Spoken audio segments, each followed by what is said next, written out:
वरिष्ठ अधिकारी येत आहेत, जे तुमच्याशी बोलतील, हे त्यांचं म्हणणं ऐका. हे नाही पटलं तर तुम्हाला तुमचा मार्ग आहे, 10 मिनिट तुम्ही शांत इथं उभं राहा.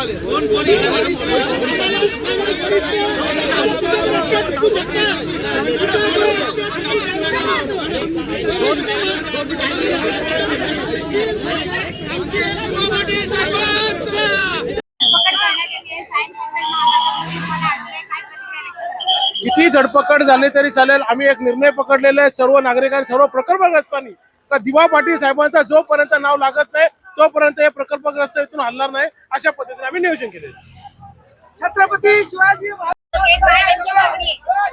आम्ही नवी मुंबई आंतरराष्ट्रीय विमानतळाला लोकनेते दिवा पाटील साहेबांचं नाव लागावं यासाठी तमाम हजारो भूमिपुत्र रस्त्यावरती उतरलेले आहेत.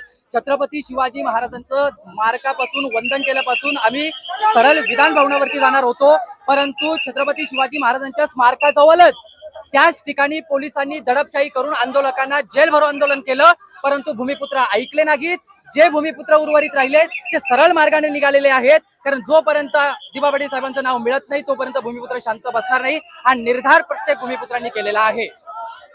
सर्व भूमिपुत्र, जरी समजा बऱ्याचशा भूमिपुत्रांना नेत्यांना त्यांनी अटक केली असली तरी देखील आम्ही मंत्रालयापर्यंत पोहोचणार आहोत आणि हा आमचा निर्धार आम्ही खरा करणार आहोत.